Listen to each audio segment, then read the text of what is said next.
Hello everyone. Topic for today's video lecture is important string library functions in C programming. Okay, we are using header files at the very beginning of the program. For example, stdio.h, konya.h. So these are the header files. They provide us some very useful function that we just need to directly call it. Okay, for example, printf function.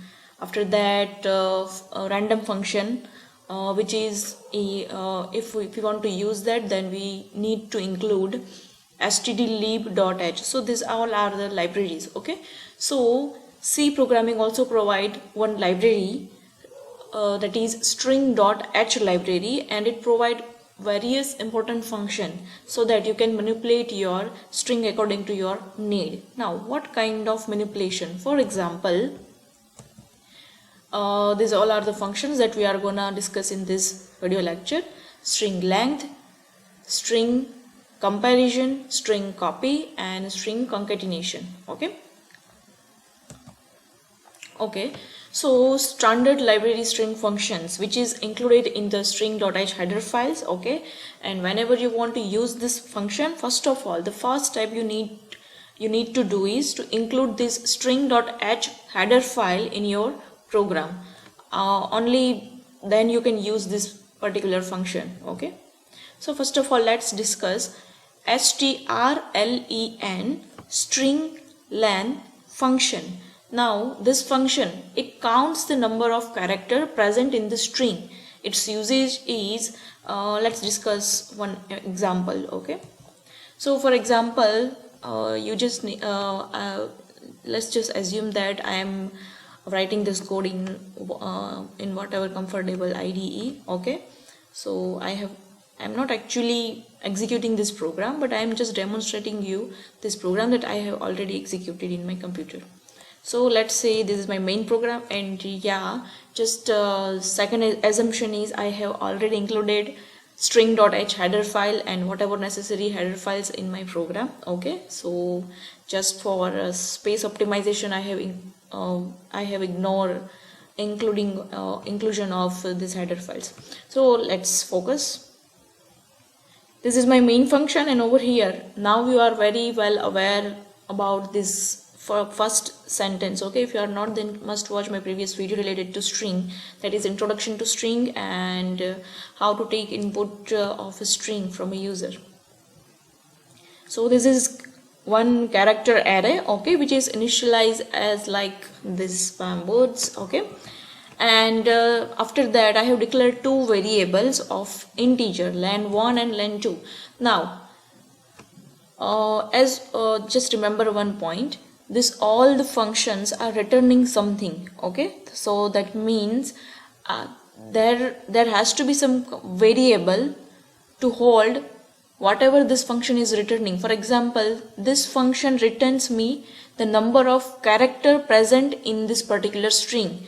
That means whatever integer number it is returning, there should be some variable to hold that return value. Okay, so that's why I have declare these variables, and I have used this to hold return value by this string len function. So you can see how to use this str. This is my function, and in this function I have passed this my string. Okay, you can also pass string like over here in double quotation, whatever string you want to give. Okay, I have passed this array, but actually you can also pass string over here. After that, okay, that is what I meant to say. So string2 is equals to strlen and Humpty Dumpty. Okay, so let's print out this both the strings. So for example, printf string is equals to %s and length. So we have printed out both the string with their length. Okay, and let's just see the output.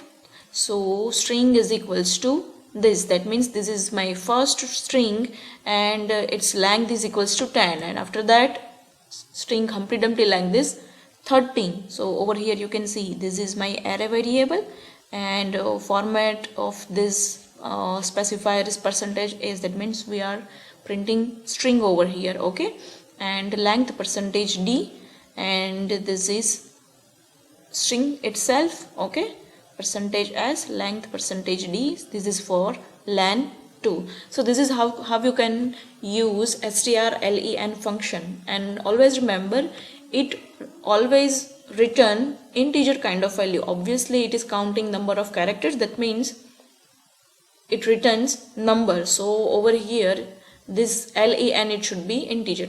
Now let's see strcmp. Okay, now this function compare two string to find out whether they are same or different.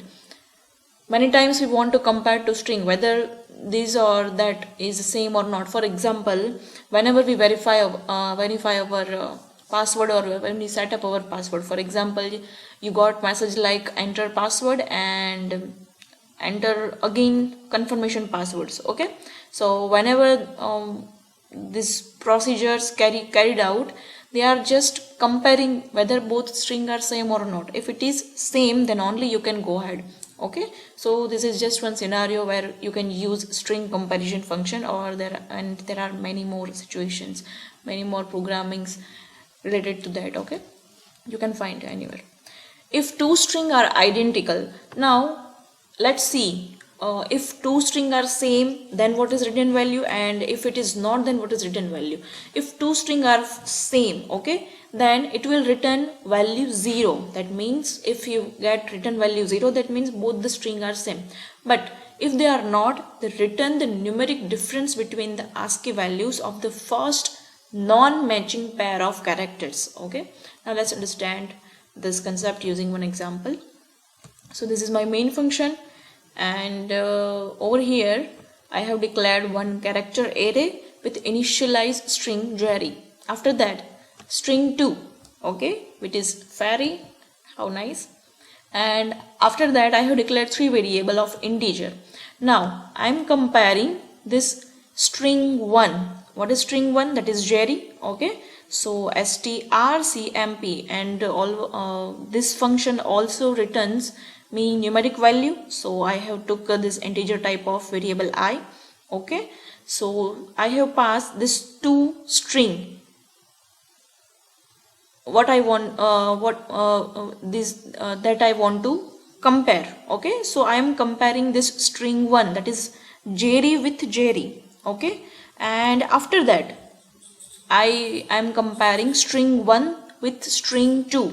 So this is Jerry with fairy. Okay, I am comparing this two string, and after that I am comparing string 1 with Jerry boy. So you can see for a string 1, this is Jerry, and this argument is Jerry boy. So another thing that you should notice, that string comparison, at least it require minimum 2 arguments for comparison. Okay, obviously if you are comparing, then there should be 2 entities. Now let's see output of this I, j and k. Okay, we are just printing out this variables value, which is return value of this particular function. Okay, now let's see the output 0, 4 and -32. Now you can see this string 1 is Jerry and this string is also Jerry. That means both are same. That's why the return value is 0. After that string 1 and string 2. Okay, so this is Jerry and Fairy. So it is just returning difference between this two string. Okay, now you just need to over here the sentence it written as difference between ASCII value of the first non-matching pair of character. Okay, so in this example string 1 and string 2, so this is Jerry and this is Fairy. So over here first character itself is non-matching pair. Okay, so it will just calculate the difference between ASCII value of this character. So value of capital J is 74 and value of F is 70. So difference is 4.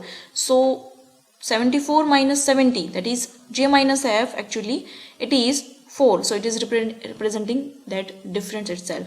Now in this third comparison, string 1 which is Jerry and this is Jerry boy.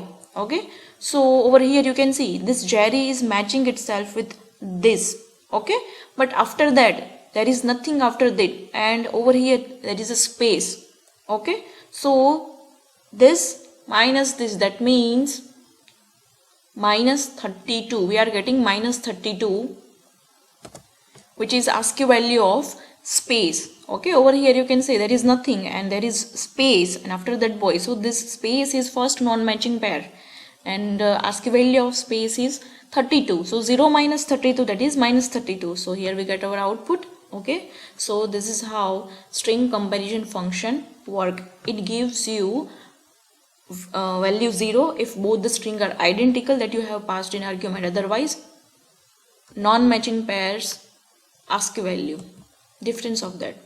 After that, string copy, okay. This function copies the content of one string into another.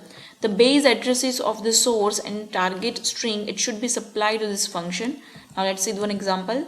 Inside this main function I have declared this source. Now source, that means that we want to copy, okay, and target string, it is the string where we want to copy that particular string. So this source, that means what we want to copy, and target, that means where we want to copy. So over here you can see this is string copy, and we have passed target and after that source. Now one thing that you should note over here, this first argument is your target string and second is your source string, okay. If you pass alternative, then it might be not the output that you are supposed to get, okay. So just remember, first argument is your target string and second one is your source string, what you want to copy, and first one is where you want to copy. And after that I am just printing source string, okay, and after that I am printing target string, and let me put just output over here. So my source string is sayonara and my target string is also sayonara, and you can see this is just declaration of this particular string, okay. There is nothing initialized at all, but this function copy content of this string to target string, and what is content of source, that is sayonara, which is copied into this target string, okay. So that was the string copy function. And now let's see string concatenate, that means joining of two string. So this function concatenate the source string at the end of the target string. For example, Bombay and Nagpur, so I can use the string cat function and I can get a string like Bombay Nagpur, okay. So this is my main function, this is my source and target, and I have just used this function strcat, and I have passed this my target. That means this source string, it will be concatenated at the end of this target string, okay. So just print out this source and target, and let's see what we get, what we are getting. So source string, that is folk, and the target string, that is hello folk, okay. So you can see this source string, this string is copied at the end of this target string, okay. So that's all about important function related to string.h header files, okay. I hope you understood this video, and if you want to use it with very ease, then you should practice it, because practice is just all you need while programming, whenever you are dealing with programming. So thanks for watching this video, okay. Take care, bye bye.